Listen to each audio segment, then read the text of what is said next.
입니다. 예. 소개를 안 시켜주니까 제 입으로. 소개시켜드릴까요? 됐어요.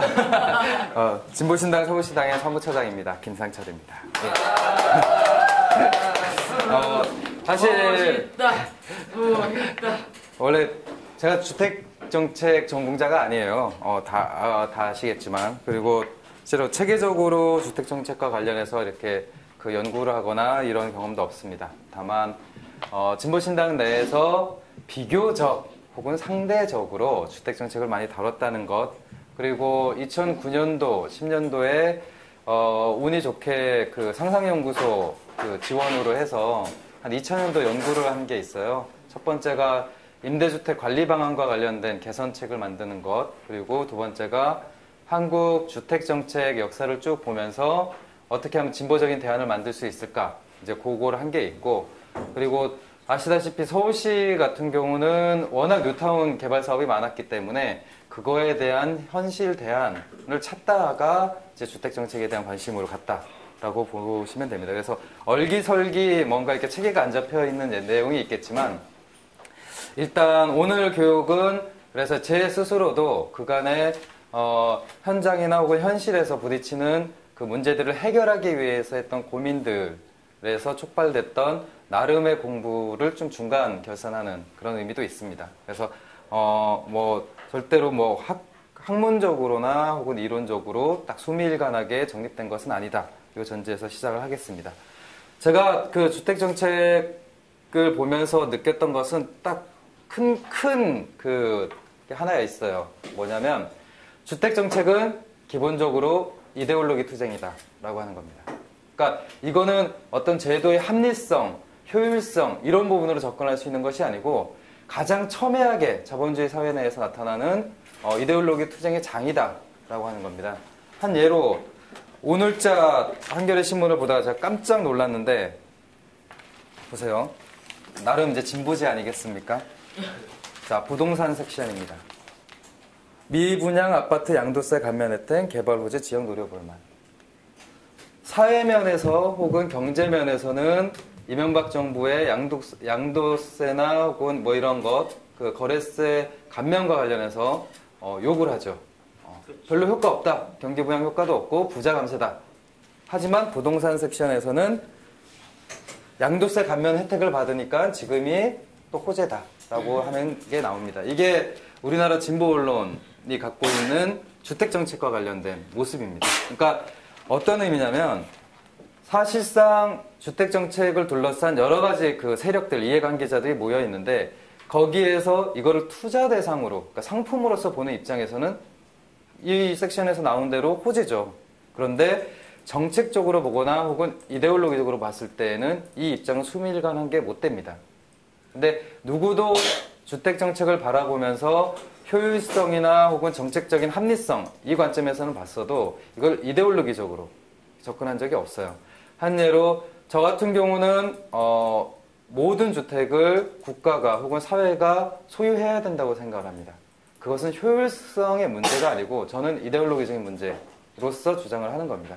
그래야지만 적어도 생산활동을 하는 노동자들이 안정적으로 그 노동에 복무를 할 수 있기 때문에 주거라고 하는 것은 기본적으로 국가나 혹은 사회가 보급을 해야 된다. 보장을 해줘야 된다라는 관점을 갖고 있습니다. 근데 이거를 효율적인 문제로 접근을 하면 사실 해법이 안 나와요. 당연하죠. 국가나 사회가 그거를 관리한다고 했을 때 그 어마어마한 관리 비용이 나타날 텐데, 그렇다면 그것이 과연 합리적이냐 혹은 효율적이냐라는 질문을 던지면 저는 단정을 합니다. 효율적이지 않다. 당연히 재원이 많이 소요된다. 그럼에도 불구하고 주택이 사회적으로 소유되었을 때 가지는 사회적 효과, 그 다음에 구조의 변화 가능성 이런 것들을 고려했을 때는 그 길이 맞다라고 주장을 하는 겁니다. 그래서 여기 나누어드린 자료에서 이제 여러 가지 역사적 사례나 이런 것들을 볼 텐데 일단은 그런 관점을 전제로 하고 있다는 얘기에서부터 시작을 하겠습니다. 첫 번째 내용을 보면 주택정책은 무엇인가에서 주택에 대한 관점 이렇게 나와 있는데 사실 이게 되게 그 학문적으로 딱 체계화된 관점들이에요. 마르크스, 베버, 디르켐 이게 이제 소위 말하는 사회학 주택에서의 세 가지 이론 지형을 대표하는 흐름들인 거잖아요. 근데 재밌는 것은 이 주택에 대한 관점에서 특히 그 연구의 초점이라는 부분하고 그 다음에 도시에 대한 설명인자 뭐 이런 부분을 그 염두에 둔다라고 한다면 사실 주택이라고 하는 것은 사회정책의 주요한 수단으로 작용을 했다라고 하는 것을 알 수 있습니다. 특히 이제 흥미로운 것은 이제 베버리안의 시각인데 기본적으로 이 입장에서 따르면 도시에서의 주택이라고 하는 것은 사회적 지배체제를 안정하기 위한 수단입니다. 그러니까 주택이 기본적으로 공급이 돼야지만 사회 안정에 기여를 하기 때문에 당연히 주택이 공급되어야 된다는 입장입니다. 왜 이 시각이 중요하냐면요. 2차 세계대전 이후에 소위 말해서 서구 사회복지 체계 내의 가장 불안정한 기둥이라고 불리는 것이 바로 임대주택, 그러니까 사회주택 정책이었습니다. 그러니까 서구 복지국가를 얘기했을 때 그것의 기둥이라고 얘기하면 사회주택 정책인데 그거의 앞에 불안정한이라고 붙습니다. 이유는 2차 세계대전 이후에 영국이나 여러 그 서구 국가에서 사회주택 정책을 도입한 그 정부의 색채는 다 우파였습니다. 거의. 왜 그랬겠습니까? 주거 불안이라고 하는 것이 사회 구조를 흔들 만큼의 요인이 되었었기 때문에 이거를 다독거리기 위해서 이걸 안정화시키기 위해서 국가가 사회주택을 공급할 필요성이 있었기 때문에 그렇거든요. 바로 그런 관점에서 보면은 사실은 생산관계에 주목하고 있는 마르크스적 관점보다는 베버의 관점, 그러니까 사회적 지배를 강화하기 위한 그 도구적 관점의 이해가 오히려 주택 정책의 흐름에서는 좀 더 합당한 것 같습니다. 어쨌든 이거 설명적인 도구일 뿐이니까. 그럼 이제 역사적 사회주택이라고 불리는 거에서 한 세 가지 사례를 살펴보겠습니다. 하나는 이제 영국입니다. 1976년이면 사실 그 대처리즘이라고 불리는 것에 의한 반동의 시기가 시작되기 직전입니다. 그러니까 서구 자본주의 체계가 가장 황금기를 가졌던 시기이죠. 자, 1976년의 상황. NHS라고 하면은 전국민 의료 보장 제도죠. 그리고 교육이 있습니다. 그리고 사회주택 정책이 있었습니다. 이 표에서 보시면 그 당시에 사회주택 정책에 소요되어 있는 재정이 전국민 의료보장 체계에 소요됐던 국가 재정에 준하는 걸 알 수 있습니다. 그만큼 영국에서 사회주택 정책은 중요한 축이었다는 겁니다. 근데 반면 우리나라에서 보면은 우리나라는 공공임대주택 정책이나 혹은 사회주택 정책에 거의 돈을 내지 않고 있습니다. 그렇죠? 민간 개발을 한 것에 일정 부분, 17%라고 정해져 있는 그 부분을 공공임대주택으로 내도록 하는, 그러니까 사실 민간에서 개발한 것을 뺏어오는 방식으로는 해도 이 정도로 사회정책으로서 공공투자를 한 적은 없습니다. 그러니까 이런 그 영국의 사례에서 보면은 실제로 그 서구에서의 사회주택 정책은 의료보험 체계나 혹은 교육 정책에 준하는 굉장히 중요한 사회정책으로서 추진됐다라고 하는 걸 확인할 수 있습니다. 그렇기 때문에 실제로 대처가 등장을 해갖고 NHS도 건들고 싶었고 교육도 건들고 싶었지만 가장 우선적으로 건든 것은 사회주택 정책이었어요. 그래서 오너십 소사이어티라고 해서 소유권 중심의 주택 정책으로 회귀를 시킵니다. 근데 이때 내놨던 주요한 근거 중에 하나가 사회주택, 공공이 주택을 공급하다 보니까 너무 비효율적이다. 그리고 재정 지출이 너무 많다. 그런데 대공황이나 이런 시기에 재정 지출이 안 그래도 많아 죽겠는데 이거 그냥 개개인에게 나눠주면은 소유의식도 생기고 얼마나 집을 잘 가꾸면서 살겠느냐. 이제 이런 식의 논리로 오너십 소사이어티라고 하는 것을 표방하면서 기존의 사회주택을 민간에게, 그러니까 살고 있는 사람들에게 다 분양을 해버립니다. 그래서 실제로 70년대에 35% 정도가 자가 소유 주택 비율이었는데 90년대에는 한 75%까지 올라갑니다. 실제로 많은 사회주택들이 그렇게 넘어간 거죠. 그리고 영국 같은 경우는 특수하게 지방정부들이 카운슬 하우징이라고 해서 지방정부가 직접 지은 주택도 있습니다. 그것이 3분의 1 정도로 축소가 됩니다. 실제로 엄청나게 효과가 있었다는 거죠. 대처리즘의 오너십 소사이어티라고 하는 것이 엄청나게 효과가 있었습니다. 그런데 원래 애초에 비용 문제 때문에 이거를 분양한다라고 했던 그 목적이 실제로 통계에서 살펴보면 그렇지 않았다는 것이 나타납니다. 여기 표 3에 보시면 나오겠지만 총 공공지출이라는 그 측면에서 한번 보시죠. 1975년도에 이 정도였는데 실제로 아나십 소사이어티가 표방이 돼서 추진이 됐던 가장 황금기였던 1985년 그리고 1995년을 보겠습니다. 실제로 총 공공지출이 1975년에 비해서 거의 7배 정도, 6배, 7배 정도 늘어난 걸 확인할 수 있어요. 물론 이제 물가 상승이나 이런 걸 고려한다 하더라도 실제로 어너십 소사이어티라고 기존의 사회주택을 민간에게 분양하는 이 절차 자체만으로도 공공지출이 엄청나게 확대된 겁니다. 사실 그렇기 때문에 이 사회주택을 재시장화하는 것은 비용 문제가 아니라 자본주의 자체의 문제인 거죠. 그러니까 이 시장화할 수 있는 영역을 새로 발굴한 것이고 이것을 사회주택이라고 하는 그 근간을 흔들므로써 하나의 영역을 만들어낸 거죠. 그러니까 그 자본주의 그 축적 체계로 말하면은 새로운 축적 양식을 만들어낸 겁니다. 공공의 이런 그 재정 지출을 통해서 말이죠. 그래서 실제 비용 문제는 아니다. 사회주택을 유지하는 부분은 비용 문제가 아니다라고 하는 것을 영국의 사례에서 볼 수 있습니다. 두 번째 사례는 비엔나 사례입니다. 비엔나는 아시다시피 하나의 도시이죠. 그런데 역사적으로 보면 되게 특수한 그 경험을 갖고 있습니다. 그러니까 1918년에서 1934년에 소위 그 좌파 지방 정부가 설립이 된 시기이고요. 이때 그 뭐 관심 있는 분들은 아시겠지만 레드빈이라고 불리어지면서 그 일종의 그 유럽 좌파들한테는 로망으로 불리는 시기가 있었습니다. 일종의 이제 뭐 앙시앙 레짐인 거죠. 나름의.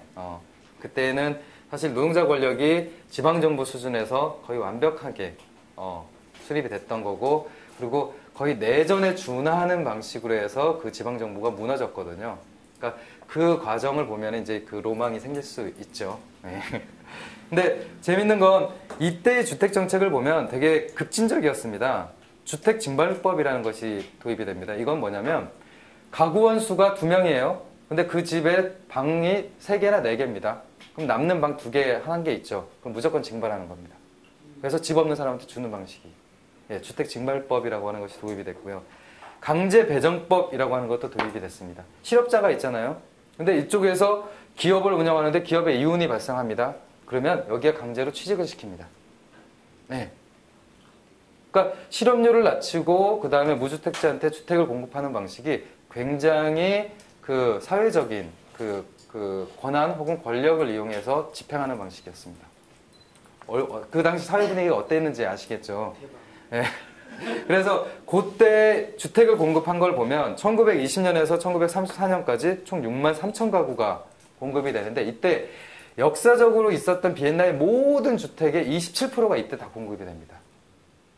그러니까 비엔나, 그러니까 레드빈의 그 좌파 도시 정부가 얼마나 이 공공주택 공급이라고 하는 것을 핵심적인 가치로 삼았는지 보여주는 겁니다. 밑에 그림이 그 칼 막스하우스라고 불리는 일입니다. 신기하죠? 그러니까 우리 식으로 하면 아파트인데 이때 공급됐던 노동자 주택의 특징은 공동주택, 그리고 거기에 공동육아시설, 그 다음에 식당, 집회장소 이런 것들이 다 있는 그런 형태였습니다. 그러니까 소위 그 노동자들의 집단적 계급의식을 살릴 수 있는 형태의 공동주택이 대규모로 공급이 됐고요. 뭐 그 문헌에 따르면 그런 식으로 건물을 지었던 것은 소위 이제 그 계급 투쟁이 격화됐을 때 하나의 성체로서 이 그 계급의 본부를 지킬 수 있는 성체로서 활용이 됐다 그러고, 실제로 아까 말씀드린 내전, 준내전 상태에 했을 때에는 이런 그 공공주택이 그 게릴라까지 그 방어를 하는 뭐 전선이기도 했답니다. 실제로. 예, 했답니다. 그래서 이런 식의 그 소위 좌파 도시정부가 만들어놨던 이것은 이후에 이제 우파로 넘어가고 이런저런 변화는 있었지만 그 다음 장에서 보듯이 2006년까지도 그 사회주택이 많은 비율을 차지하고 있다는 것을 알 수 있습니다. 비율을 가장 많이 차지하는 것은 그 민간 소유자들이 임대를 하는 주택이지만 그 두 번째로 차지하는 것이 이제 카운슬 렌탈 하우징이고요. 그 다음에 세 번째가 non-profit이시죠. 그러니까 이제 비정부 기구나 이런 데서 공급하는 것입니다. 이런 그 사회주택이 이 정도의 비율을 남길 수 있었던 것은 바로 이 도시정부, 그러니까 하나의 도시정부가 사회주택 정책에 이 정도의 영향을 몰아부었던 이런 역사적 경험 때문에 그렇습니다. 그리고 이것은 뻥이 아니고요. 그러니까 비엔나 시정부의 그 홈페이지에 들어가면 쭉 역사가 나옵니다. 그 역사에 이렇게 언급이 되어 있습니다. 이 레드빈 시기의 사회주택 정책은 2006년까지도 그 역사적인 성과로서 남아있다. 그것이 이 데이터다라고 설명 자료가 있습니다. 그러니까 그만큼 그 주택을 공급하는 것, 특히 사회주택 정책이라고 하는 것은 영국에서 봤듯이 이것은 비용의 문제가 아니고 이데올로기 문제였고 비엔나에서 봤듯이 이것은 굉장히 집중된 정치 투쟁 혹은 그 정책적인 그 지향에 따르는 거지 이게 뭐 합리적으로 계산이 되고 뭐 이렇게 되는 거 아니다라는 겁니다. 뭐 상식적으로 생각을 해보세요. 그 14년 동안 그 전에 존재했던 주택의 3분의 1가량을 때려 부으는 겁니다. 그러면 우리가 뉴타운 때문에 막 말이 많다고 하는데 이 당시에 비엔나는 언제나 공사장이었을 거예요. 그렇죠? 공공주택을 공급한다는 명목으로 대규모 공공주택이 막 들어서고 있었을 거라는 거죠. 네. 그러니까 이게 얼마나 이 긴장감이 팽배했던 그 도시 공간이었나 볼 수 있습니다. 세 번째 같은 경우는 이제 싱가포르 사례입니다. 이 싱가포르 사례가 우리에게 그렇게 낯설지도 않은데 왜냐하면 과거 이제 민주노동당 시기에 그 민주노동당의 주택정책의 하나의 모델로서 사실 싱가포르 사례가 많이 언급이 됐었습니다. 그러면서 이제 몇 가지 그 특징이 있기 때문에 그런데요. 그 싱가포르 같은 경우는 HDB라고 불리는 주택청이 직접 공급을 합니다. 택지 개발을 해서 공급을 하고 여기서 공급하는 주택의 비율이 84%에 이릅니다. 그리고 민간이 그러니까 분양을 받아서 사는 콘도형, 보통 콘도라고 불리는 게 8%, 그 다음에 공동주택이 8% 정도입니다. 어마어마한 규모인 거죠. 공공주택의 비율이. 그리고 이것을 공급하는 원칙도 월 4,000 싱가포르 달러 미치면 무조건 주택을 공급해 줍니다. 그리고 그것이 이상이면 분양을 시키는데 단 환매권, 그러니까 그걸 판매할 수 있는 권리는 공공이 갖고 있습니다. 그러니까 사실 거의 모든 주택, 90% 이상의 주택이 공공이 소유하고 갖고 있다는 거죠. 그러니까 탈시장화된 거죠. 싱가포르라고 하는 국가는 자본주의 국가이지 않습니까? 근데 그 중에서도 주택시장만은 탈시장화시켜서 사회화해놨다라고 하는 것이 중요한 의미를 갖고 있었고, 이런 맥락 때문에 소위 이제 한국과 같은 자본주의 체제 내에서도 체제적인 전환 없이 이런 시스템을 갖고 올 수 있는 거 아니냐라는 데 시사점을 주었던 것 같습니다. 그런데 이런 싱가포르 같은 경우도 영향을 받습니다. 90년대 중반부터 소위 싱가포르 정부의 그 유연화 조치들이 도입이 됩니다. 그러면서 싱가포르 같은 경우는 연금을 통해서 이 84%에 달하는 공공주택을 분양해주기 시작합니다. 거기 살고 있는 사람들한테 연금이 그 분양대금의 일부를 보조해주는 방식으로 엄청나게 풀어줍니다. 그러니까 민간 시장에 비해서 압도적으로 큰 공공시장을 시장화 시켜버리니까 그때부터 부동산 가격이 엄청나게 막 상승을 하거든요. 90년대 중반 이후부터. 그러면 싱가포르 정부가 갑자기 그걸 딱 규제해버립니다. 그러다가 또 불면 소리가 나오면 또 그걸 풀어주고요. 핑퐁 이런 방식으로 가게 됩니다. 그게 최근까지. 그래서 사실 90년대 이후부터 과거에 문헌적으로 알려졌던 싱가포르 주택 정책은 거의 없어졌다고 볼 수 있습니다. 물론 과거에 워낙 많이 지어놓은 공공주택이 있기 때문에 여전히 그 효과는 있고, 그다음에 저소득자들에게 임대주택을 제공하는 이 방식은 지금도 유지가 됩니다. 근데 한번 사회화된 그 주택의 영역을 시장화 해버리면 그거를 환원시키기가 되게 어렵다는 사례입니다. 그러니까 실제로 그렇게 한번 분양을 해주기 시작하니까 그거를 다시 되돌릴 수 없어요. 그래서 싱가포르의 주택 정책은 핑퐁 하기 시작합니다. 그게 흡사 이제 우리나라 주택 정책과 많이 닮아 있는데요. 그래서 이제 우리나라로 한번 보겠습니다. 이게 소위 그 삼저 호황의 시기라고 불려졌던 1987년부터 90년까지의 그 주택가입니다. 전년 대비 주택가 상승률입니다. 매매 전세 이렇게 보면 정말 어마어마한 속도로 주택값, 전세값이 올랐다는 걸 알 수가 있겠죠. 거의 이때 그 도시 빈민들의 삶이라고 하는 것은 매일매일이 전투였고, 뭐 상계동 올림픽이나 뭐 이런 거 봐서 아시겠지만 그렇습니다. 그것이 87년 민주화 투쟁 이후에 소위 토지공개념 3개법이라고 하는 것이 만들어지게 됩니다. 아시겠지만 이것은 노태우 정부의 작품이기도 했지만 이런 그 전세가나 매매가가 급격하게 오르는 것, 그리고 도시 빈민의 투쟁, 이런 것들이 만들어낸 일종의 사회적 결과였습니다. 89년이라고 하는 것은 그런 분위기였던 거죠. 오공청산의 분위기, 그 다음에 사회적으로 개혁 입법을 어떻게 할 것이냐, 뭐 이런 부분들이 그러니까 논의가 됐던 시기였거든요. 그러니까 토지공개념 3개 입법이라고 하는 것은 3개입니다. 하나는 택지 소유 상한을 하는 것, 그리고 두 번째는 토지 초과 이득을 규제하는 것, 그 다음에 개발 이익을 환수하는 것. 이 3가지 법률이 토지공개념 3개 법입니다. 그러니까 택지 소유 상한은 한 사람이 혹은 하나의 법인이 과도한 토지를 보유하는 것을 막는 방식입니다. 그리고 토지 초과 이득세는 토지를 소유함으로써 그것이 이제 막 전세가, 아니 매매가가 막 뜨잖아요. 이거를, 그러니까 토지 소유세의 상한을 두는 거죠. 갖고 오는 겁니다. 막 한 10% 정도 막 그러니까 땅값이 막 떼어버리면 거기에 상당수를 다시 환원하는 그런 제도고, 개발이익 환수는 그 토지에 건물을 지었을 때 나타나는 그런 개발이익을 추가적으로 환수하는 제도입니다. 그런데 재밌는 것은 이 토지 공개념이 엄청나게 역풍을 맞게 되는데, 일단 토지 소유 상한에 관련된 법률은 4차례 개정을 합니다. 그러면서 점점 힘이 빠지다가 결국에 1998년대 폐지가 됩니다. 토지 초과 이득세법 역시 이중과세 이후로 1994년도에 이거 헌법재판소에서 불일치 판정을 받고, 그러면서 거의 종이 호랑이로 남아있다가 1998년에 폐지가 됩니다. 그러니까 개발이익 환수 요것만 지금 현재의 도시개발법이나 혹은 공토법에 일부 남아있는 정도인 거고요.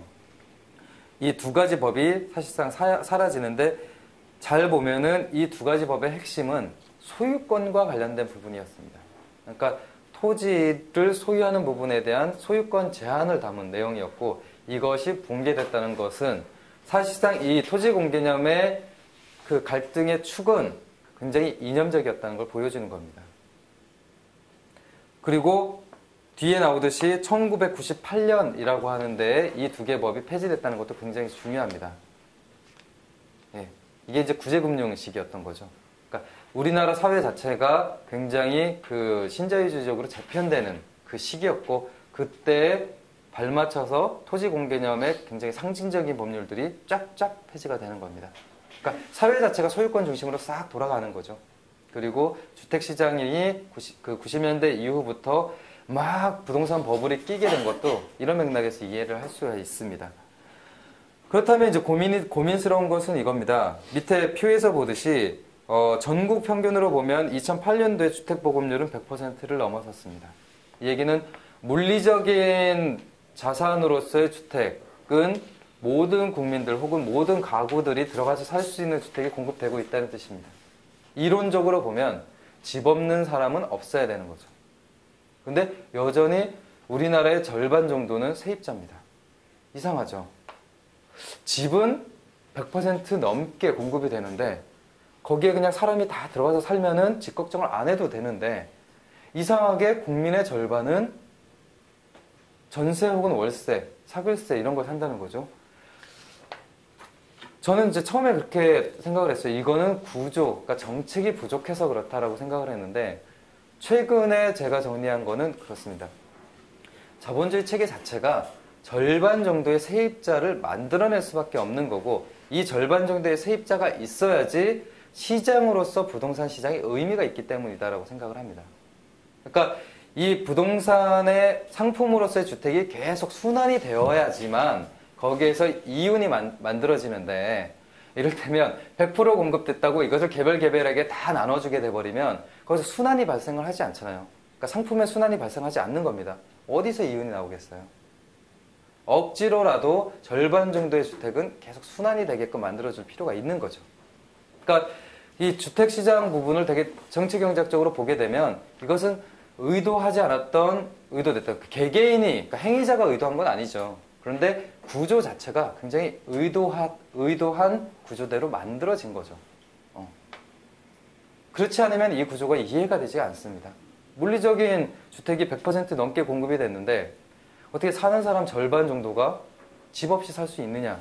이 부분은 개인의 탐욕이나 혹은 정책의 불비나 이렇게로는 설명이 안 되는 거거든요. 그거를 설명할 수 있는 것은 시장으로서 부동산 시장이 갖고 있는 속성, 그리고 그 필요성, 그러니까 구조적 필요성, 그리고 구조적 의도, 이걸로밖에는 이해가 되지 않습니다. 그렇기 때문에 우리나라 그 주택 정책이라고 하는 것은 계속 왔다 갔다 합니다.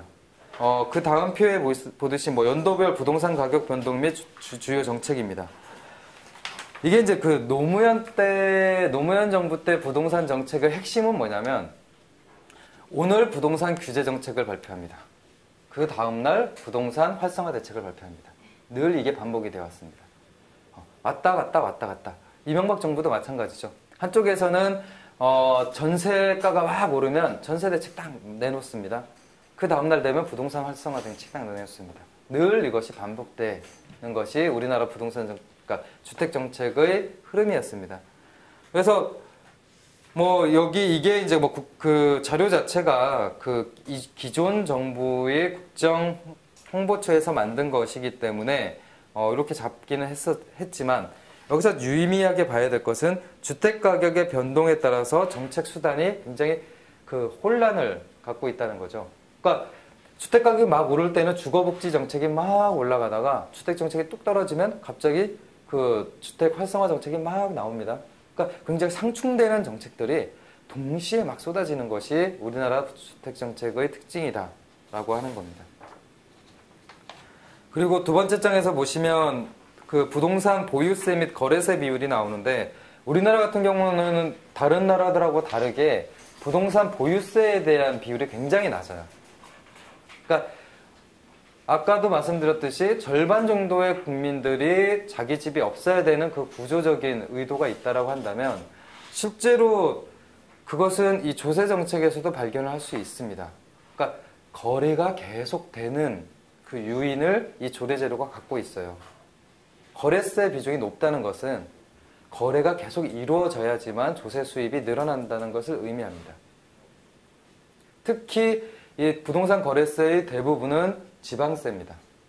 그러니까 지방정부 입장에서, 그러니까 그 도시개발이나 이런 것에 인허가권을 갖고 있는 지방정부의 장 입장에서는 어떻게 해서든 도시개발을 계속 할 수밖에 없는 구조적인 요인이 생기는 겁니다. 되든 안 되든 간에 공사가 계속 이루어져야지만 거래세가 걷어지는 거고 거래세가 있어야지만 하다못해 복지정책이라도 할 수 있는 것이 아니냐라는 이 구조적인 문제가 생기는 거거든요. 이 고리를 끊으려면 실제로 보유세 중심으로 부동산 조세가 바뀌어야 됩니다. 그런데 지금 상황에서는 보유세도 깎아주고 거래세도 깎아주는 방식으로 계속 그 부동산 조세 정책이 가고 있는 거죠. 어쨌든 구조적으로 보면 여전히 우리나라는 보유세보다는 거래세 비중이 높다. 이런 특징을 갖고 있고 이렇기 때문에 솔직히 부동산 시장 그리고 부동산 거품을 바탕으로 하는 이 경기 순환에서 벗어날 수가 없는 구조적인 한계가 있다는 겁니다. 그리고 최근에 이제 논란이 되는 그 주택 금융과 관련돼서 이제 쭉 살펴볼 건데요. 이게 이제 주택 상품화 구조라고 하는 겁니다. 그러니까 이게 주택이라고 하는 상품은 어떻게 가격이 결정될까라고 하는 부분과 관련된 내용이거든요.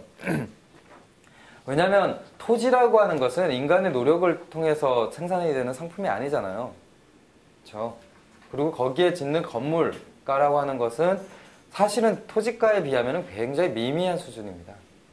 그런데도 이것이 그 토지 위에 올라섬으로써 굉장히 높은 그 상품 가치를 갖게 되는 거죠. 도대체 그 구조가 뭐냐? 이렇게 보면 미개발 토지 가격이 2라고 했을 때 토지 보상가가 D로 들어가고 이것은 이제 그냥 그리고 택지 분양가가 C로 들어가고 주택 분양가가 B로 들어가고 그러니까 인근의 주택 가격이 A로 들어갑니다. 여기에서 실질적으로 자본 구조 내에서 분해 가능한 정량적인 가격은 하나도 없습니다. 하나씩 보죠. A라고 보여지는 인근 유사주택 가격 보죠. 이거는 그냥 심리적인 가격일 뿐입니다. 그쵸? 아니 원가 그대로 지었는데 이렇게 공급하려고 하니까 주변의 아파트 가격이랑 한 1억 정도가 차이가 난다. 그러면 주변 시세에 맞춰서 그냥 1억을 딱 얹는 거예요. 근데 이 1억을 얻는 거에 합리적인 근거 하나도 없습니다. 그쵸? 보통 이게 만약에 공산품이라고 한다면 제조 원가에 기반해서 뭐 최소한 이윤을 0.3% 만들자 해갖고 이렇게 해서 하는 것이 보일 수가 있겠죠. 근데 이상하게 주택 가격은 이 A라고 하는 거품이 들어갑니다. 이 차액이 사실 부동산 버블이라고 불리는 부분인 거고요. 그리고 B라고 불리는 주택 건축비, 여기에서 이윤이 포함이 되어 있는데 재밌는 것은 우리나라에서 주택을 공급할 때는요 표준 건축비라고 하는 것이 정해집니다. 그러니까 보통 상품 제조업에서 상품을 개발하는 사람들은 원가 경쟁을 통해서 혹은 기술 공정의 발전을 통해 갖고 이 원가를 굉장히 떨어뜨리려고 하는 요인들이 발생을 합니다. 그래야지 제품가에서 이윤이 발생하니까 그렇죠. 근데 우리나라는요 표준 건축비라고 하는 것이 있어서 국가가 이해관계자인 건축업계하고 딜을 합니다. 평방미터당 건축비 단가를 이 정도로 하자라고 책정을 해놓습니다. 소위 말해서 사회적 가격이 정해지는 거예요.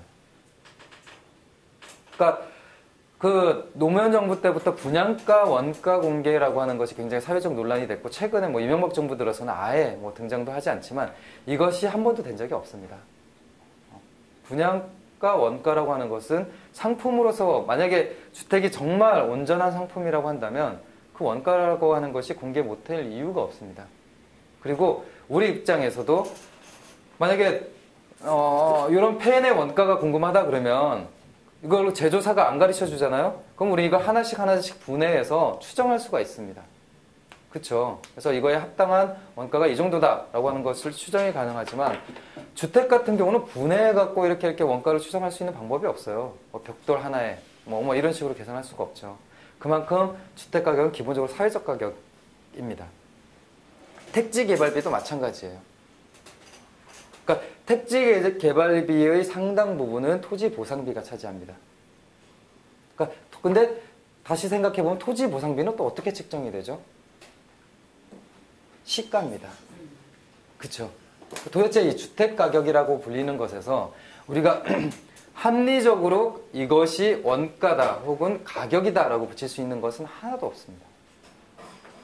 기껏해야 돌덩이 가격밖에 없을 거예요. 아마. 모래 가격이나 이런 것들. 그리고 인부들의 그 삭이 되는 거죠. 근데 아시겠지만 일용직 인부들의 삭도 사실상 사회적인 비용인 거잖아요. 그러니까 사회적인 임금인 거잖아요. 뭐 최근에 한 10년 가까이 그 노임이 안 늘었다라고 하는데 5, 6만 원 정도에서 계속 정체가 되고 있는데 이 부분 같은 경우도 주택 가격이 오르는 대로 임금이 오르는 구조는 아니죠. 만약에 제조업이나 자동차 같은 경우를 보십시오. 이윤이 올라가면 당연히 이것이 노사 간의 그 단체 협상을 통해서건 아니면 임금 투쟁을 통해서건 이것이 임금으로 이렇게 환원이 되는 구조가 있습니다. 근데 주택은 그렇지 않아요. 대부분 이 가격이 다 사회적으로 결정이 되기 때문에 그렇습니다. 그래서 바로 이 구조 때문에 주택은 되게 금융화하기가 되게 좋아요. 오히려 역설적으로. 그렇죠. 왜냐하면 금융화라고 하는 것은 딱딱한 물건을 말랑말랑하게 만드는 거거든요. 그러니까 이것을 따로 요만큼 떼어내서 요만큼 결합 상품을 만들고 요만큼 떼어내서 또 다른 결합 상품을 만들어야지만 금융화는 효과가 있습니다. 근데 제조업과 관련된 분야 같은 경우는 금융화가 상당히 힘들어요. 왜냐면 붙어 있으니까. 자동차를 바퀴 따로 뭐 유리창 창문 따로 이렇게 할 수가 없는 부분인 거거든요. 이거는 수직적으로 이 산업 자체가 계열화되어 있는데 주택 같은 경우는 구조 자체가 사회적 가격이기 때문에 빚이라고 하는 것을 관념적으로 쪼갤 수가 있어요. 만약에 내가 1,000만 원 갖고 있는 빚이 있다라고 한다면 그 빚을 200만 원, 200만 원, 200만 원에서 5가지의 채권으로 쫙 쪼개서 분할을 할 수가 있습니다. 그러니까 이거를 리스크 분산이라고 하잖아요. 그쪽의 용어로는. 근데 우리 입장에서 사기죠. 한 사람이 진 빚을 그렇게 쪼갤 수 있는 건 말이 안 되죠. 그렇지만 1000만 원 하나의 리스크를 하나의 상품에 담으면 부담이 그렇게 되니 이것을 상징적으로 이렇게 쪼개는 방식이 있습니다. 그러니까 이제 뭐 유동화 뭐 이렇게 하죠. 그렇게 하다 보니까 이 괴물, 그 주택금융이라고 하는 이 괴물이 등장하게 됩니다. 근데 이 배경에는 실제로 실물 경제의 축적 위기가 왔다는 것. 그러니까 더 이상 상품을 만들어서, 그러니까 제조업 중심으로 상품을 만들어서 이 축적이 생기지 않는다라는 자본주의 경제 체제의 한계가 온 거고요. 그 다음에 어찌됐든 과잉 유동성이 필요하게 됩니다. 만약에 그 실물 경제에서의 축적이 잘 이루어지면 사회에 필요한 이제 재화, 그러니까 돈이 계속 이렇게 돌 텐데 이것이 잘 안 도니까 억지로라도 이동성을 확보해야 될 필요가 있습니다. 근데 앞서서 봤지만 주택 가격이라고 하는 것은 되게 사회적으로 결정이 될 수 있는 거고 심리적인 요인이 크잖아요. 거품이 만들어지기 되게 쉽습니다. 유동성이 확대되기 되게 쉬운 구조인 거죠. 그리고 팽창 경제의 성장의 시기인 겁니다. 그러니까 그런 식으로 계속 만들어야 되는데 재밌는 것은 이것이 대부분 빚으로 만들어지는 겁니다. 그러니까 원래의 그 금액의 한 10배에 달하는 빚이 있어야지만 계속 성장이 가능한 구조인 거죠. 그래서 중요한 것은 이런 구조가 왜 만들어졌냐는 겁니다. 근데 이 부분과 관련해서 저는 앞서서 이번 이야기의 주제를 이제 좌파의 눈으로 보는 주택정책으로 잡았는데, 이 좌파라고 하는 부분에 대한 해명이 들어갑니다. 중요한 것은 왜? 왜냐면, 뒷장에 나옵니다. 사실 계급투쟁의 결과라고 저는 생각을 합니다. 그러니까, 좀 더 이윤을 획득하기 위해서 사실은 상위 몇 프로의 그 부르주아 계급들이 사실 이 축적 체계를 활용하는 겁니다. 주택 정책은 굉장히 이런 계급적 설명이 용이하게, 저는 제 개인적인 생각으로는 굉장히 용이하게 적용이 될 수 있는 곳 같아요. 자, 이게 미국 상위 0.01%의 소득 비중입니다. 밑에 게 그 자본이득을 제외한 수치인 거고 위에 게 자본이득을 포함한 수치입니다. 그 90년대 이후부터 자본이득을 포함한 소득 비중이 엄청나게 증가하는 것을 볼 수 있죠. 이 자본이득의 구성 중에서 가장 많은 부분을 차지하는 것이 바로 주택입니다. 그러니까 사실 엄청난 방식의 부의 이전인 겁니다. 그러니까 우리나라식으로 얘기하면 절반 정도의 세입자를 깔고 앉아서 상위 몇 프로가 이들의 그 세입자라고 하는 처지를 활용해갖고 엄청난 부를 이전받는 겁니다. 구조적으로. 어떠한 뭐 노동력을 투여하거나 뭐 생산 과정을 새로 만들거나 이런 방식이 아니고 사회정책이라고 하는 수단을 통해서 국가나 혹은 정부의 정책 이런 거를 통해서 혹은 언론이나 이런 그 이데올로기를 통해서 부의 이전을 이런 식으로 갖고 오는 겁니다. 사실 이게 아니면 왜 실물 경제가 그렇게 그 위기에 봉착을 했고 이런 상황인데도 불구하고 사람들이 심리적으로 이 경제가 계속 팽창할 것이다라는 기대 심리를 갖고 있으며 그리고 너나 할 거 없이 왜 능력에도 맞지 않는 주택을 소유하려고 하고 근데 재밌는 것은 그렇게 소유하고자 하는 욕망이 강한데도 불구하고 소유가 되지 않는 굉장히 이런 그 아이러니한 상황이 이해가 되지 않습니다. 그러니까 이거는 앞서서도 말씀드렸듯이 구조의 문제하고 체계의 문제는 개별 행위자들의 이해관계로 설명이 되지 않습니다. 그러니까 이거는 뭐 부동산 투자자들이 나빠서 뭐 조선일보 사주 방일령이 해서 뭐 이런 측면이 아니고 이 사회 자체가 유지되는 메커니즘 자체가 그런 식의 의도성을 가질 수밖에 없는 거죠. 그래서 신자유주의라고 하는 것은 사실은 하나의 경제 체제라기보다는 계급의 지배 전략으로 보는 것이 합당하고 그리고 특히 신자유주의의 특징 중에 하나인 금융화, 그 중에서도 주택금융이라고 하는 부분은 그런 특징을 매우 잘 보여준다라고 하는 것이 제 생각입니다.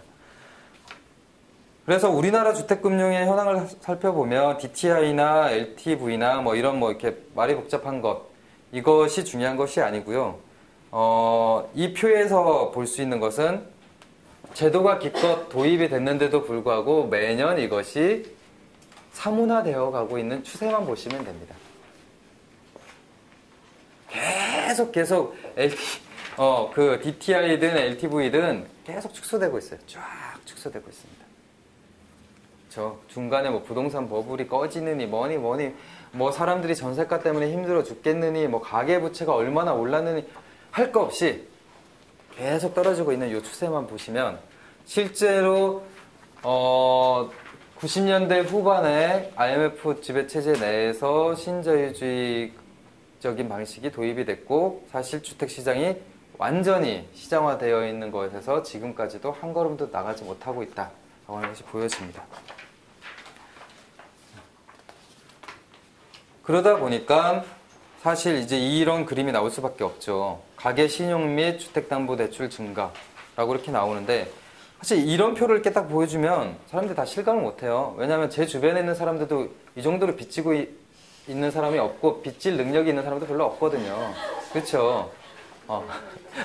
그런데 실제로 총량으로 보면은 이런 식으로 부채가 굉장히 급격하게 늘어나고 있고 그 다음에 주택담보대출의 비율도 굉장히 올라가고 있는 것을 계속 점증적으로 올라가고 있는 것을 보여줍니다. 사실 이 구조라고 하는 것은 어떤 면에서 보면 가계부채라고 하는 것이 우리나라 경제의 뇌관일 수도 있지만 역설적으로 이런 가계부채 덕분에 그나마 한국 경제가 이 정도의 지속적인 성장을 할 수 있었던 것이 아니냐라는 생각을 갖게 합니다. 그렇기 때문에 앞서서 뭐 DTI든 LTV든 이런 것들이 계속 완화되는 추세, 뭐 어떤 변수가 있어도 계속 완화되는 추세를 이해할 수가 있겠죠. 그리고 지금 이제 어쨌든 그럼에도 불구하고 빚이라는 속성은 굉장히 특이하거든요. 뭐 데이비드 그레이버라고 하는 뭐 그 문화 인류학자가 있더라고요. 아나키스트라고 하는데 이 사람이 부채라고 하는 책을 썼습니다. 되게 이렇게 두꺼운 책인데 거기에 첫 마디에 이제 이런 자기가 왜 이 책을 쓰게 됐는지에 대한 설명이 나옵니다. 그러니까 국제적인 구호단체 무슨 그 연례 행사가 있었나 보죠. 거기 가서 이제 얘기를 했습니다. 근데 굉장히 젊은 이제 변호사, 정의감에 불타는 변호사가 있었던 거죠. 이 사람한테 말을 하기 시작한 겁니다. 제3세계의 부채가 상당히 중요하다. 막 이런 식으로 얘기를 했더니 이 변호사가 됐든 그랬다는 겁니다. 그래도 빚은 갚아야죠. 그러니까 빚이라고 하는 것은 당연히 갚아야 되는 채무이긴 한데 이것이 자본주의 체계 내에서 굉장히 윤리적인 명령, 그러니까 혹은 도덕적인 명령으로 되는 거죠. 인간이라면 뭐 이 정도의 수준까지 되는 거죠. 부채라고 하는 것은. 근데 그 그레이버라고 하는 인류학자가 얘기를 했던 것, 그 책을 통해서 얘기를 했던 것은 인류의 역사에서 보면은 빚이 없었던 시기 없었다. 그리고 재밌게도 그 빚은 그냥 없던 걸로 함으로써 문제가 해결이 됐다는 겁니다. 그러니까 어느 날 모여서 우리는 빚 없는 걸로 해. 이게 가능했다는 거예요. 그게 이제 기독교에서 얘기하는 희년이라고 하는 거거든요. 이게 잘 관념이 안 서죠. 근데 곰곰이 한번 생각을 해보자고요. 주택가격이라고 하는 것이 아까 얘기했던 대로 사회적으로 결정됐다고 했잖아요. 그쵸? 그 주택가격이 싹 빠져도 그거 다 없는 걸로 쳐도 어떤 영향을 줄까요? 물론 심리적으로 혹은 은행에 그 디지털화된 액수로 내가 한 10억 이렇게 딱 있었는데 이게 싹 사라진 거일 수 있습니다. 근데 당장 먹고 사는데 무슨 영향을 주냐는 거죠. 현대자동차가 자동차를 생산하는데 각종 그 제조업체들이 생필품을 생산하는데 이 부동산을 매개로 하는 빚이 사라진다고 해서 어떤 영향을 주냐는 겁니다. 아무것도 없어요. 그게 그 사람이 주장했던 주장의 핵심인데 다른 부채는 몰라도 특히 가계, 그러니까 주택을 담보로 한 그 빚 같은 경우는 그냥 0으로 만들어도 아무런 이상이 없을 겁니다. 아니 진짜로요. 이렇게 한번 생각을 해보세요. 빚이 없다고 아파트 짓던 걸 못 짓게 될까요? 아니 빚이 없다, 그러니까 주택 그 대출이 사라진다고 지금 있는 은행들이 갑자기 솔딱 망할까요? 저는 그렇게 생각 안 하거든요. 이건 어디까지나 심리적인 요인일 뿐인 거고, 은행이나 이런 데 이렇게 디지털화되어 있는 이 수치로만 나는 이만큼의 빚을 지고 있고 나는 이만큼의 채권을 갖고 있다라고 하는 것이 있을 뿐이지, 당장 그것이 실물 경제에 영향력을 발휘하고 있지는 않는 거죠. 그냥 오히려 그 가상의 숫자가 레버리지가 돼서 이런저런 과잉 투자를 더 불러오는 것밖에 없을 겁니다. 어쨌든 그럼에도 불구하고 심리적으로 그 굉장히 도덕적인, 그러니까 인간은 굉장히 이 빚과 관련해서 굉장히 도덕적인 입장을 갖고 있기 때문에 확실하게 그 주택의, 그러니까 가계의 주택담보대출의 만기 시기가 도래한다는 것은 굉장히 위기일 수밖에 없습니다. 그러니까 그렇게 조장을 하는 거죠. 뭐 모두 다 합심해서 우리 이 빚을 내지 맙시다라고 결의를 한다면 깔끔하게 문제는 해결이 되겠지만 그렇지 않습니다. 특히 그 가계, 그러니까 도시 노동자, 도시 그 노동자들 같은 경우는 이것 때문에 금융권에서 약탈적인 그 환수 조치, 이를테면 임금을 빼간달지 뭐 이런 식으로 계속 이렇게 조치들이 이루어지고, 살고 있는 집을 뭐 경매에 내놓는달지, 그래서 헐값에 팔아서 뭐 은행만 그걸 먹고 튄달지, 뭐 이제 이런 식의 사례들이 발생이 되는 거죠. 잔존 만기별 주택담보대출 비중을 보면 어쨌든 3년 이내에 도래해야 될 것이 2005년 말 기준으로 57%였고 2008년도 6월 말 기준으로 35%입니다. 굉장히 많은 거죠. 근데 물론 전체적인 비중으로 보면 5년 초과 해갖고 많습니다. 지금 그래서 정부에서 내놓고 있는 그 주택 그 대출과 관련된 정책들은요, 3년짜리를 5년짜리로 만들어주고 5년짜리를 10년짜리로 만들어주는 것이 사실은 골자입니다. 뭐 빚을 대신 갚아준다 할지 아니면 이율을 낮춰준다 할지, 이율을 낮춰준다는 것도 변동금리를 고정금리로 바꾸는 건데 그러면 되게 좋잖아요. 근데 거기에 하나의 맹점이 있습니다. 고정금리로 바꾸죠. 중간에 상환을 못해요.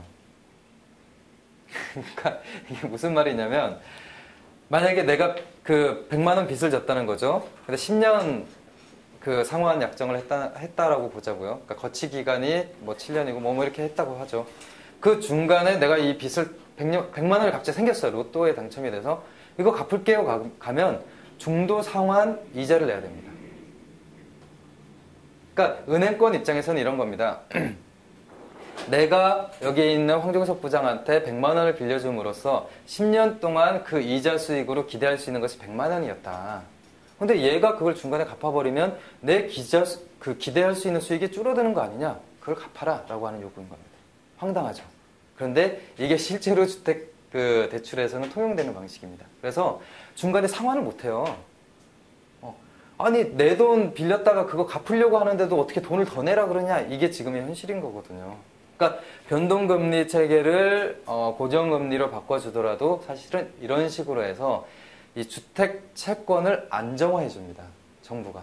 이거를 이제 안정화라고 표현을 해요. 왜냐하면 중간에 갚아버리면 이게 상품으로 혹은 채권으로 가치가 없어지니까 적어도 이 부동산 채권으로 만들어진 금융상품은 10년 동안 안전하다고 하는 것을 보장을 해주는 겁니다. 이런 식으로요. 네. 그러니까 이게 이제 다 이면이 있는 거죠. 어쨌든 이런 방식의 지금 가계대출 전환이 사실 정부 정책의 핵심이다라고 하는 거고, 그래서 실제로 그 대출구조 개선 추이를 이렇게 보면 뭐 은행 고정금리 가계대출 비중 해갖고 이것들이 계속 늘어나죠. 그건 당연히 늘어납니다. 왜냐면 이제 그런 식의 구조가 있으니까요. 근데 일시상환 대출 비중은 계속 줄죠. 그럴 수밖에 없죠. 왜냐면 이것이 고정식으로 전환이 되면서 얘기한 대로 중도 상환이 힘든 구조로 전환이 되고 있기 때문에 그렇습니다. 그래서 실제 우리나라 서민 가구들 같은 경우는 부채나 가처분 소득이 상당히 위기입니다. 그러니까 어떤 면이냐면 이 표를 보시면 가계당 뭐 평균 부채 및 가처분 소득을 보시면 1분위와 5분위, 그러니까 우리나라 그 소득 기준으로 해서 5분위 체계로 봤을 때 가처분 소득 증감률과 부채 증감률을 보자고요. 1분이면 가장 가난한 계층이잖아요. 가처분 소득 증감률은 마이너스 9.7입니다. 그러니까 오히려 버는 게 줄는 거죠. 근데 빚은 5.8%씩 늡니다. 2분위 3.1%씩 임금이 느는데 부채는 17%씩 늡니다. 이게 역전이 되는 순간이 어디죠? 상위 20%에 딱 달하면 이것이 역전이 됩니다. 그렇다면 상위 20%의 가처분 소득 증감률인 12% 정도는 어디서 오는 걸까요? 당연히 1, 2, 3, 4분위가 내는 이 부채 증감률에서 찾을 수밖에 없다는 것이 제 생각입니다. 그렇지 않다면 5분위에 속하는 이 20%의 사람은 슈퍼맨입니다. 다른 사람들에 비해서 과공할 만한 노동 생산력을 지니고 있는 거죠. 네. 그렇지 않으면 이게 설명이 안 됩니다. 같이 일하고 같은 시간 일하고 어차피 하루는 24시간이고 사람 능력에 제한이 있는데 어떤 사람은 계속 소득이 줄고 있고 이러고 있는데 어떤 사람은 어떻게 가처분 소득이 이렇게 늘어날 수가 있어요. 뭐 기존의 자산, 자본의 차이 뭐 이런 것들도 있겠지만 기본적으로 이 부채가 만들어 놓는 이 부의 이전이라고 하는 이 방식이 아니면 설명을 할 수가 없다고 보여집니다. 그래서 당에서 내놓고 있는 대책은 굉장히 복잡하지 않습니다. 그렇기 때문에 단순하고 명확하게 가자는 겁니다. 그러니까 주택이라고 하는 것은 교육과 의료하고 동일한 수준에서의 사회보장으로 접근하자는 겁니다. 이건 당연히 이건 효율성의 문제 아니다. 그리고 비용의 문제 아니다 라고 접근하는 겁니다. 그러니까 무조건 사람이 살 수 있는 기본적인 사회보장 체계로서의 사회주택을 보장해야 된다. 그런데 세부적으로는 이것이 반드시 국가 소유일 필요는 없습니다. 그러니까 협동조합 방식의 공동 소유도 좋고 어떤 방식으로든 상관은 없지만 그래서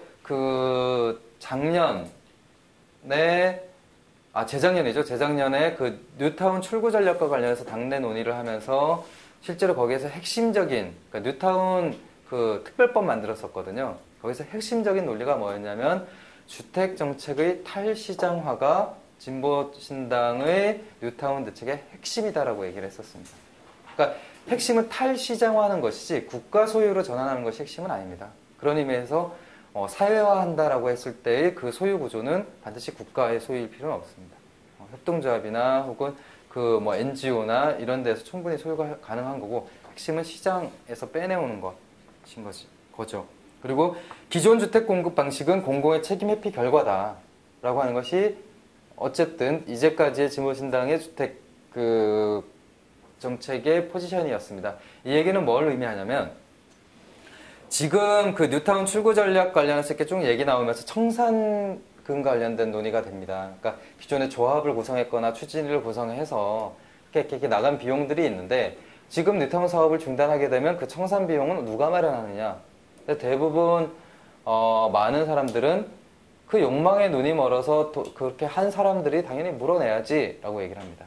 즉 조합원들이 n분의 1로 나눠서 그걸 청산하도록 하는 것이 맞다라고 주장을 합니다. 근데 제가 갖고 있는 생각은 그리고 당에서 그간 내놨던 생각은 그렇지 않습니다. 그러니까 사회주택과 관련돼서 그간의 국가는 민간에게 완전히 방치를 시켜놨다는 겁니다. 그러니까 우리나라 법에서 보면은요 주택 공급의 의무는 그러니까 주택 공급을 할 수 있는 자는 공공밖에 없습니다. 특히 택지 개발을 통해서 광범위하게 도시 개발을 할 수 있는 그 주체는 공공밖에 없어요. 그렇다면 뉴타운 개발이는 뭐냐? 공공이 갖고 있는 권한을 민간에게 이양을 해주는 겁니다. 그렇기 때문에 민간이 짓는 민간주택의 17%를 공공 임대주택으로 환수를 할 수 있는 겁니다. 그러니까 이를테면 딜을 한 거죠. 너네 마음대로 해서 나머지 83%는 마음껏 부장해서 너네들 개발이익 갖고 가. 그 대신에 17%는 무조건 사회주택으로 내놔. 이거 원래 공공이 하면은 다 사회주택이거든? 아니면 국가가 분양을 하면 다 이거 국가에서 돈을 버는 거거든? 그만큼 돈 버는 거 너네들 주니까 17% 내놔. 이 딜이 성립이 가능한 거죠. 그게 아니면 민간 건설업자들 입장에서는 17% 주택을 그렇게 내놓는 게 이게 납득이 되겠어요? 어쨌든 그래서 기존의 그 민간주택에서 파생되는 모든 문제는 공공의 책임 회피에 따른 것이기 때문에 거기에 발생되는 비용은 당연히 공공이 부담해야 된다는 것이 그러니까 당의 입장이었습니다. 그래서 뉴타운 지역의 청산 부분과 관련해서도 적정한 가격의 재정 지출은 반드시 수반되어야 한다라고 하는 입장을 제출을 해왔습니다. 민간이 알아서 해결해라, 알아서 청산해라, 아니고 당연히 청산 비용을 지출을 해서라도 빨리 이 뉴타운 여기에서 탈출시켜주는 것이 해법이다라고 주장을 해왔던 겁니다. 그리고 앞서서 말씀드렸듯이 주택가격은 자유시장에서 결정되지 않는다. 그렇기 때문에 모든 주택가격은 사회적으로 결정이 되어야 한다라고 생각을 했습니다. 그러니까 잘 보면은 뭐 지금 나름대로 진보적인 그 주택정책을 얘기하는 사람들이 최근에 이제 이런 식으로 입장을 바꿨어요. 우리나라의 적정 임대주택의 비율은 한 30% 정도인 것 같다. 그러면 장기적으로 30% 정도의 공공임대주택 확충 계획을 그냥 수립하고 나머지는 민간 임대시장을 활성화해서 이렇게 가는 것이 합리적인 구조 아니냐라는 주장을 합니다. 근데 이것이 설득이 가능한 이유는요. 소위 말해서 주택에서의 시장가가 존재하기 때문에 그렇습니다. 비교 대상이 있기 때문에 이게 존재를 하는 구조인 거거든요. 근데 아까 말씀드렸듯이 만약에 모든 주택이 사회화되어 있거나 혹은 사회화된 주택이 50% 이상이라고 해버리면 주택 가격을 결정하는 것은 그야말로 사회적 합의의 결과일 뿐이지 합리적인 시장 가격으로 자유시장에서 결정되지 않을 겁니다. 그렇죠? 그러니까 근데 30% 미만으로 사회주택의 비율을 낮춰놓는다는 것은 여전히 주택 가격 자체를 가상적인 자유시장 내에서 결정하도록 두겠다는 거고 부분적으로 통제하겠다는 의도입니다. 그래서 만약에 이런 과정을 통해서 비용이 발생한다 그러면 부담하자라고 하는 겁니다. 앞서서 영국에서 사회주택에 소요됐던 그 금액이 전 국민 의료보장 체계에 준한다라고 말씀을 드렸잖아요. 이제까지 우리나라에서 주택정책에 그 정도의 돈을 들여본 적이 한 번도 없습니다. 근데 새삼스럽게 지금 와서 사회주택정책이나 혹은 뉴타운 출구 전략이나 이런 걸 할 때 뭐 몇 천억 든다, 몇 조 든다 이거 가지고 호들갑 뜰 계제가 아니라는 겁니다. 만약에 주택정책이라고 하는 것이 그만큼 골간적인 주택정책이고 우리 입장에서는 굉장히 핵심적인 정책이라고 생각을 한다면 비용이 발생한다 해서 이건 비용이 발생하지 않고 이런 식으로 돌려막으면 사실 비용을 최대한 줄여서 할 수 있다라고 주장하는 것이 적절하지 않다는 거죠. 비용이 발생하면 그거 당연히 부담해야 될 거다. 사회가 부담해야 될 거고 그것이 장기적으로는 개개인의 노동자들, 서민들의 부담을 줄일 수 있는 방식이다 라고 주장을 해야 되는 거죠. 그래서 얘기가 나온 게 이제 주택담보대출 인수제도와 관련된 대안이 나온 겁니다. 우리나라에는 한국주택금융공사라고 하는 그 공적인 주택금융기관이 있습니다. 근데 재미있는 게 이 기관에서 하는 것은 딱 하나밖에 없어요. 담보가 없는 사람이 일반 은행에 가서 저 전세자금 대출 좀 해주세요. 그러면 담보 없네요. 안 돼요. 이게 이제 그간이었는데 주택금융공사가 그거 우리가 보증 서줄게요. 이 정도입니다. 그러니까 직접 요거를 이렇게 대출해주는 기관을 해주는 것이 아니고 정확하게 얘기하면 은행의 뒷배가 되어주는 겁니다. 그러니까 구조적으로 보면 내가 전세자금을 빌리는데 정부가 보증을 서주기 때문에 나에게 도움이 된다고 생각을 하잖아요. 근데 구조적으로 보면은요, 금융권이 질 수 있는, 그러니까 사실 그 금융권 같은 경우는 리스크가 있을 수밖에 없어요. 그러니까 빌려주면 이자를 받잖아요. 그 이자는 뭐냐면 이것을 떼일 것을 전제로 하는 리스크에 대한 보상인 거잖아요. 그러면 떼인다라고 하는 것, 그 빌려준 돈을 못 받을 수도 있다는 것은 금융산업에서 언제나 존재하는 리스크여야 합니다. 그런데 주택금융공사가 그걸 보장해 주는 거죠. 떼이면 우리가 돈 줄게. 이런 식으로 보장을 해주는 겁니다.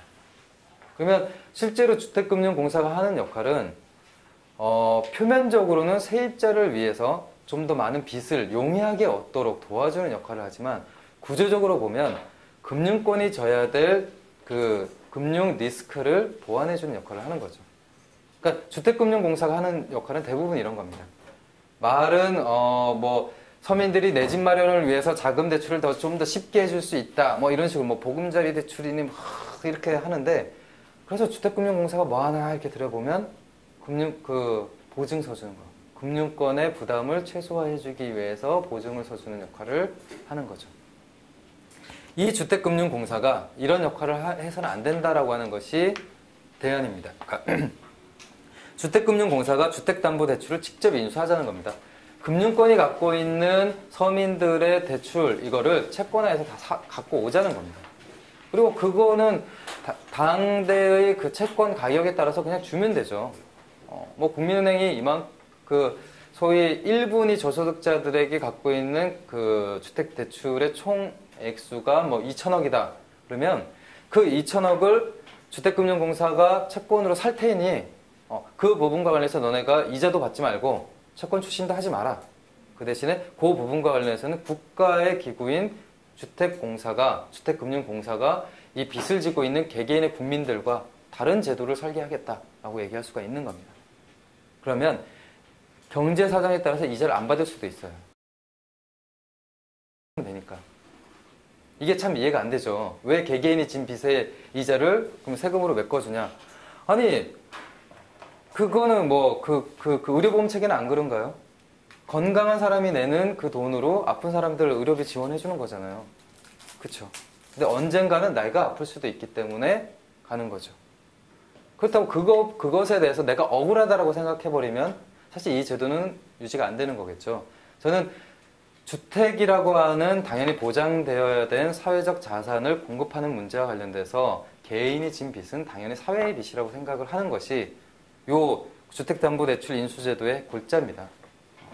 비용이 발생하고 이 부분에 대해서 이자 탕감과 관련된 비용이 발생한다면 이것은 당연히 국가 재정으로 보완을 해줄 수 있는 거죠. 그리고 구태여 그거를 이자로 국가가 고리대 업자도 아닌데 그렇게 뺏을 필요는 없죠. 그리고 이것과 다른 맥락이 하나가 더 있습니다. 그러니까 소위 하우스푸어와 관련해 갖고는 이제 두 가지로 구분하잖아요. 하나는 이제 하우스푸어와 하나는 렌탈푸어로 얘기를 하는데 앞서서 얘기한 것은 렌탈푸어에 해당이 됩니다. 전세나 월세 사는 사람들이 빚을 졌을 경우에 그 이자 부담을 줄여주게 되면 그 가구의 가처분 소득이 늘어나게 됩니다. 그러면 소비가 올라가게 되고 실제로 그것이 경기를 순환시키는데 정상적으로 순환시키는데 도움이 될 겁니다. 그렇죠? 근데 하우스푸어와 관련해서는 관점이 다릅니다. 하우스푸어의 그 채권이라고 하는 것은 주택의 구입 비용이잖아요. 그것을 채권을 산다는 것은 그 집의 권리를 그만큼 갖게 된다는 겁니다. 공공이. 그러니까 만약에 5억짜리 주택인데 그것을 3억 빚을 들여서 산 거에 채권을 공공이 만약에 인수를 한다 그러면 사실상 그 주택은 합니다. 3억은 금융권과 협의를 통해서 그것의 상환 시기를 조정할 수가 있습니다. 그러니까 그만큼 사회적 비용이 그렇게 많이 발생하지 않는다는 거죠. 그래서 이런 방식으로 전체 가격 대비 부채 비율이 높은 주택부터 공공이 매수에 들어가는 겁니다. 그렇게 매수해서 들어가는데 거기에서는 당연히 강제 매수 제도가 저는 도입이 돼야 된다는 생각이 있습니다.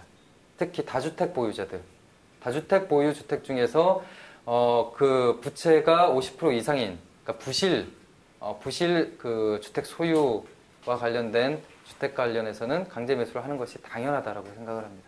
왜냐하면 그 주택의 목적은 실거주가 아니고 투기가 분명한데 그 투기 목적의 주택조차도 전체의 주택 구조를 되게 불안하게 만들기 때문에 그렇죠. 빚을 너무 많이 져서 그 주택이 있는 거잖아요. 근데 이게 살기 위한 거라고 하면은 존중이라도 해줄 텐데 투기 목적으로 빚을 껴안고 있는 겁니다. 사회적으로 돌아야 될 사회적 재화를 묶어놓는 거죠. 이건 저는 당연히 강제 매수가 가능해야 되고 할 수 있다라고 생각을 합니다. 그 뒷장에서 보시면은 이제 은행권 주택담보대출 현황인데요.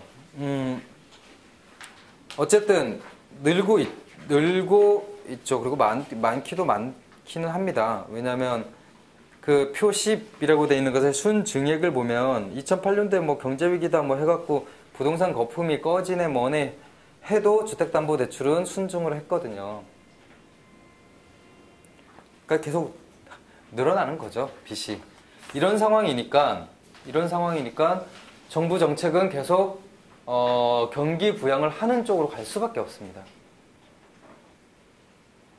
왜냐하면 이 주택대출이라고 하는 것은 굉장히 그 사회적인 효과이기 때문에 이것이 실제로 이렇게 뚝뚝뚝 떨어져서 아니 미국 경제를 한번 생각해 보자고요. 미국은 부동산 시장이 2008년도에 급락할 때가 기존의 버블 시기의 3분의 1 정도가 그냥 훅 날아갔거든요.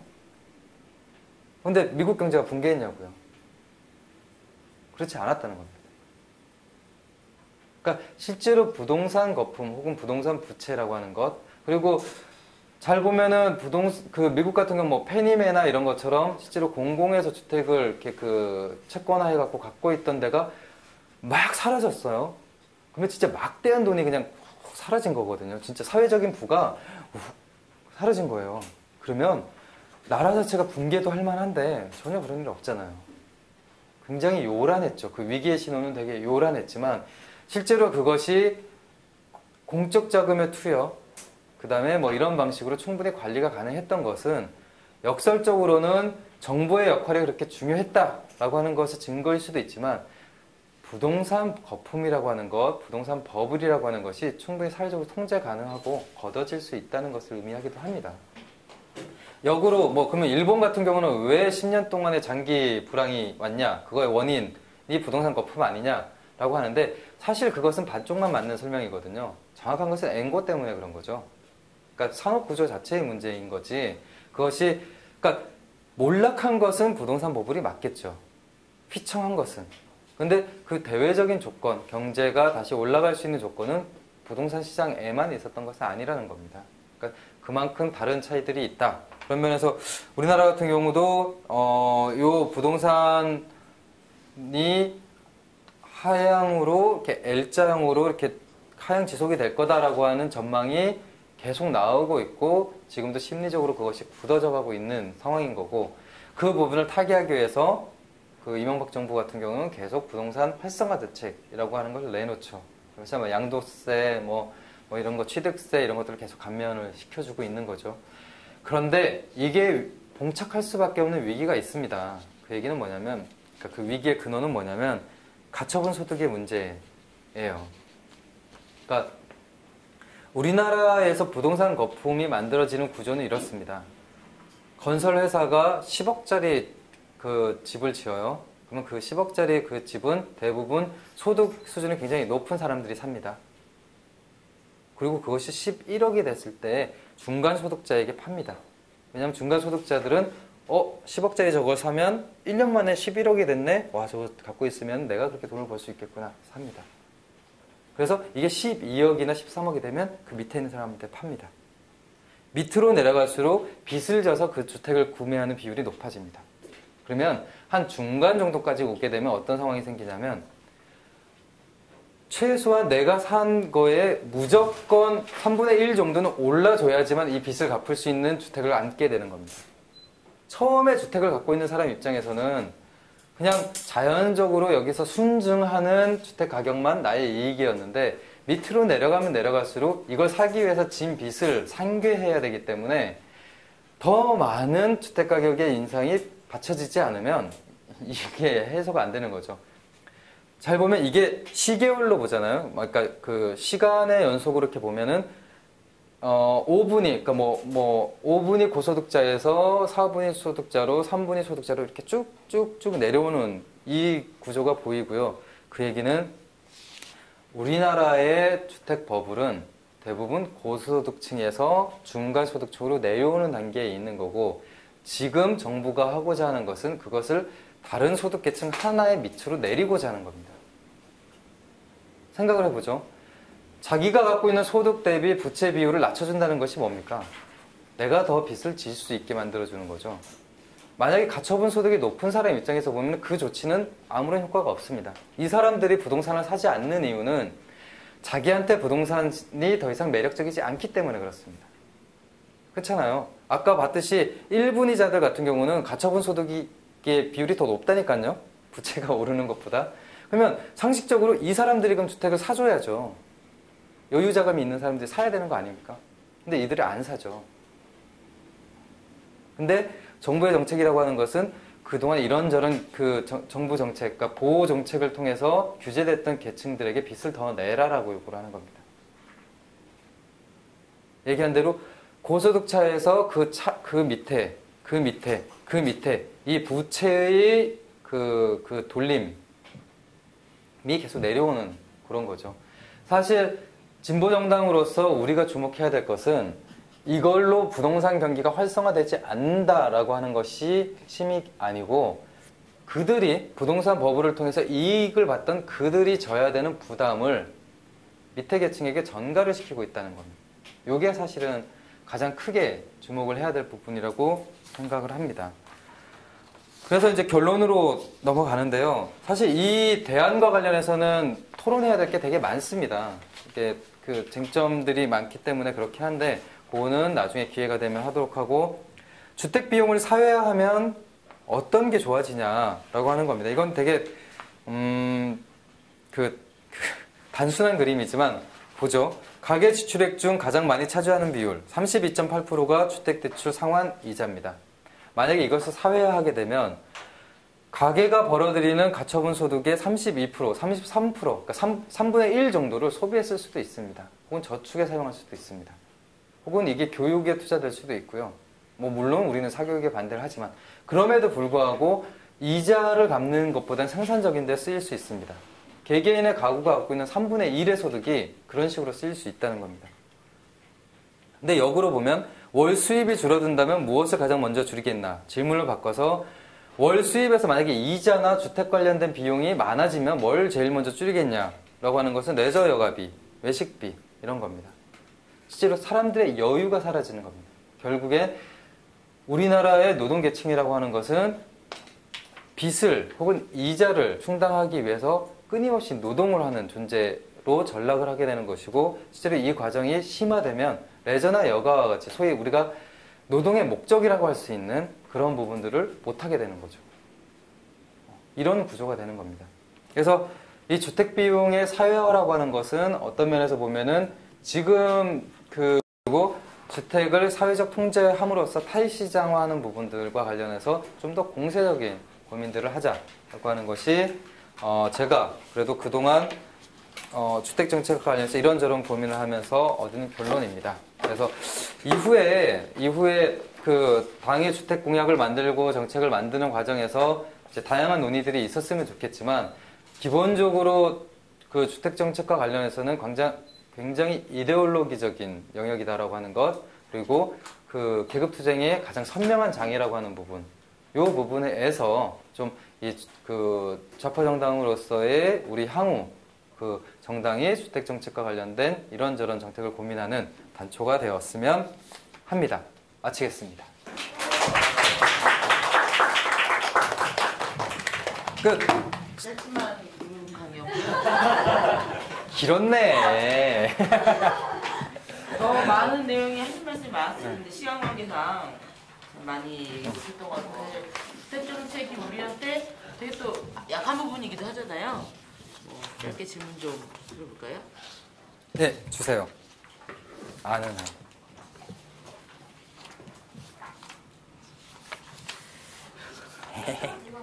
한국에도 하우스푸어 비율이라든가 이런 게 데이터가 좀 있어요? 그러니까 하우스푸어 정의와 관련해서는 사실은 내리기 나름이고요. 근데 통상적으로는 벌어들이는 수입 혹은 가처분 소득에 비해서 내는 이자가 많은 경우, 그러니까 지속 가능성이 떨어지는 경우를 하우스푸어라고 보통 그러죠. 그러니까 이를테면 내가 전세 5천만 원을 빌렸는데 이 5천만 원을 상환할 수 없는 그 소득 구조를 갖고 있다. 혹은 이자 구조를 갖고 있다 그러면 하우스푸어인 거죠. 왜냐하면 빚을 빌리는 행위는 향후에 갚을 수 있다라고 하는 낙관적인 전제에서 빌렸는데 이것이 사회 구조의 변화에 따라서 못 갚는 걸로 판명이 나버리면 이 사람은 그냥 푸어인 거죠. 뭐. 질문 드린 이유는 아까 주택금융공사가 그렇게 이제 이 비율이 높은 주택을 중심으로 해서 네. 경제 매수라도 해서 이렇게 사주택으로 흡수해야 된다라고 얘기하셨잖아요. 예. 그러면 그렇게 렌탈푸어 말고 하우스푸어의 예. 비율이 어느 정도 있어서 이거를 흡수를 했을 경우에 그 비율이 얼마 정도 되는지가 데이터로 있냐? 그거는 지난번에 총선 공약 그거 만들 때그 예산 추계한 게 있습니다. 그러니까 대략적으로 우리 총선 공약에서 핵심이 그 주택대출 국가 인수제도 하고 그 다음에 다주택의 강제 매입제도 이런 것들이 골자였고요.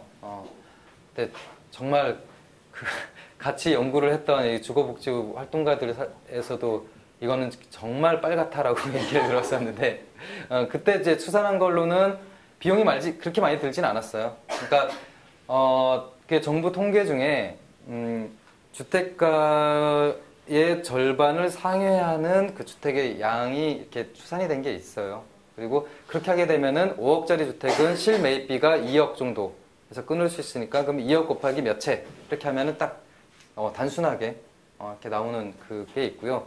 그게 그렇게 높지 않았습니다.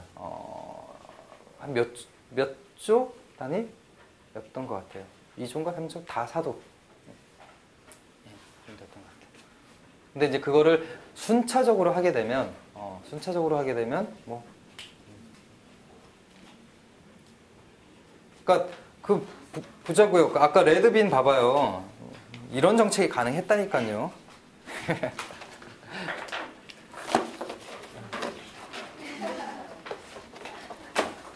그러니까 사실 정부에서 내놓는 주택 중에서 그 민간 임대주택 활성화 정책 중에 하나가 뭐냐면 그 만약에 내가 혼자 사는데 방이 3개여서 2개가 남는다라고 했을 때 이것을 동일 주택을 분할할 수 있는 그것까지 열어줬어요. 그 얘기는 뭐냐면 법적으로는 내가 혼자 살아도 방 3개 혼자 살아도 이건 하나의 주택이거든요.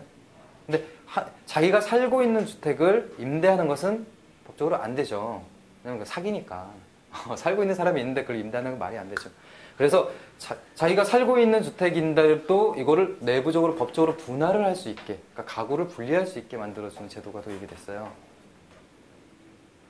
그러니까 실질적으로는 아니에요. 거실도 같이 쓰고 집도 같이 하는데 법적으로 이것이 독립 가구로서 혹은 가벽을 설치할 수도 있고 그다음에 거기에 문을 새로 이렇게 뚫을 수도 있도록 이렇게 주택법이나 이런 것들이 실제로 개정이 되고 있습니다. 그러니까 그걸 뒤집어서 한번 생각을 해보자고요.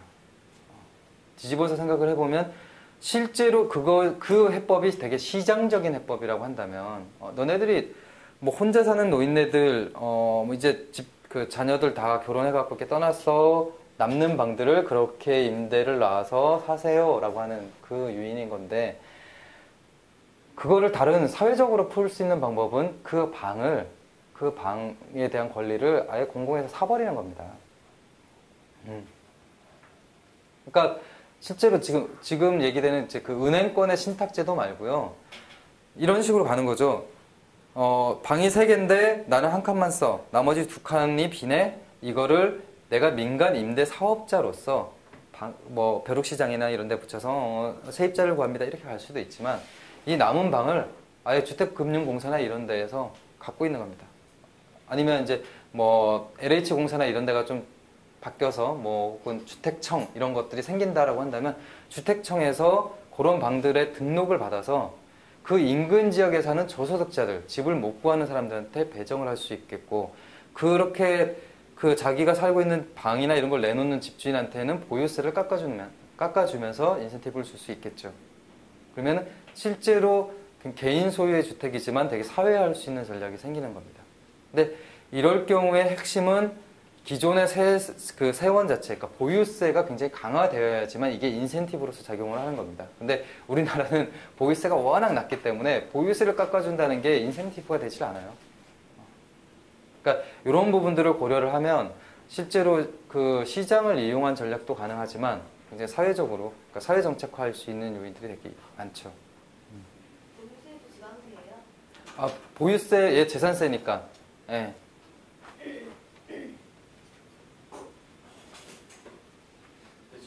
강의를 정확히 들었는지 모르겠지만 이 부분에 주택을 상품화가 안 되고 고정화가 됐기 때문에 상품화를 시키자라는 걸로 초반에 들었는데 그게 맞게 들은 건가요? 제가 잘못 들은 건가요? 그거는 그 소위 그 주택 금융을 설명하면서 왜 주택금융이 이렇게 확대되고 강화될 수밖에 없었는지를 설명하기 위해서 든 얘기였어요. 그러니까 주택이라고 하는 것이 하나의 이렇게 나눠질 수 없는 하나의 이제 실체인 건데, 이거를 말랑말랑하게 만들기 위해서 혹은 분할 가능한 걸로 만들기 위해서 주택금융이 그 발전을 했고, 그것이 이 주택을 상품화하는 과정이었다라는 설명이었습니다. 그러니까 우리의 입장과 우리의 태도가 그래야 된다는 것이 아니고, 주택금융이 강화되고 많이 이렇게 나타나게 된 배경으로서 그걸 설명을 드린 거죠. 예, 예. 말랑말랑하게 변한 거죠. 그렇습니다. 끝? 뭐 이만 마칠까요? 네. 없어요? 네, 끝. 감사합니다.